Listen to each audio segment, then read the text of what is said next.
ես խոսում եմ այն մարդկանց համար, ովքեր որ իրապես հասկանում են, թե ինչ է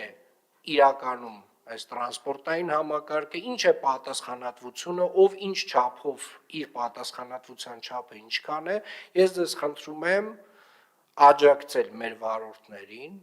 աջակցել մեր հասարակական կարգի պահպանության ծառայության աշխատակիցներին, անպարտաճանաչ եւ չվճարող քաղաքացիների դեմ պայքարում, որովհետեւ վստահաբար նրանք էլ քայլ-քայլ կվերադառնան ճիշտ ճանապարհին, բայց մի բանը մենք վստահորեն չպետք է հանդուրժենք, որ չվճարող անպատասխանատու քաղաքացին հələ մի հատ էլ կներեք, բայց հորթուբորդ գա ու խոսի իր իրավունքներից։ Ինչ իրավունքներից,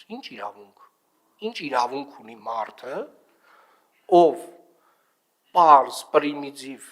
ասենք, տրանսպորտը չի վճարում, հələ մի հատ է ինքը իրան հերոսացնում է այդ գործընթացում։ Այս կանստեղ ասում եմ, աչքերը գետնին պահելով, ամոթից գետինը մտնի, հələ մի հատ է ելույթներ են ունենում։ Հələ մի հատ այդ մարդիկ ելույթ են ունենում։ Այս երևույթը պետք է լինի պախարակելի, պետք է լինի ամոթալի եւ որևէ մեկը չպետք է իրեն թույլ տա տրանսպորտից օգտվելուց չվճարի, որովհետեւ ինքը բեռա մեր բոլորի վզին։ Ձեր վզին, սիրելի երևանցիներ, ովքեր որ պարտաճանաչորեն վճարում եք։ Իրենք շաբաթական 2 ավտոբուսի չափ, 2 նոր ավտոբուսի չափ չեն վճարում։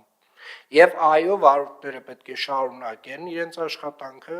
մեր հասարակական կարգի պահպանության ծառայությունը պետք է շարունակի իր աշխատանքը, եւ սիրելի երևանցիներ, երբ որ դուք տեսնում եք, որ վարորդը դադարեցրել է երթևեկությունը եւ պահանջում է, որ ուղևորը կամ վճարի,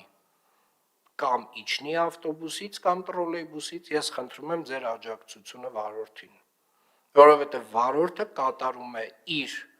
պայմանագրային պարտավորությունը, բայց առհասարակ իր քաղաքացիական պարտքը առաջին հերթին այս քաղաքի նկատմամբ եւ ձեր նկատմամբ, եւ ես ձեզ վստահեցնում եմ, որ միաժամանակ հետո մենք այս կարգ ու կանոնը հաստատելուց հետո շարունակելով նոր տրանսպորտային միջոցներ ներմուծել Երևան քաղաք, շատ ավելի որակով տրանսպորտ ենք ունենալու։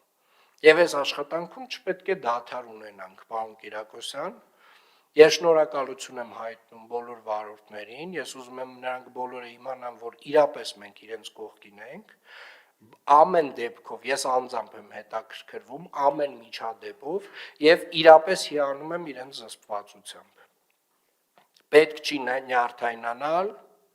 պետք չի ավել որևէ բառ եւ նախադասություն ասել, երբ որ մարդը չի վճարում, վարորդը թող դադարեցնի երթևեկությունը եւ պահանջի, որ կամ վճարի, կամ ավտոբուսից իջնեն։ Եվ մնացյալ քաղաքացիներին խնդրում եմ աջակցել վարորդին այս գործում, որովհետեւ հերիք եղավ, բոլ եղավ։ Հերիք եղավ, իրոք չափը լավ բան է։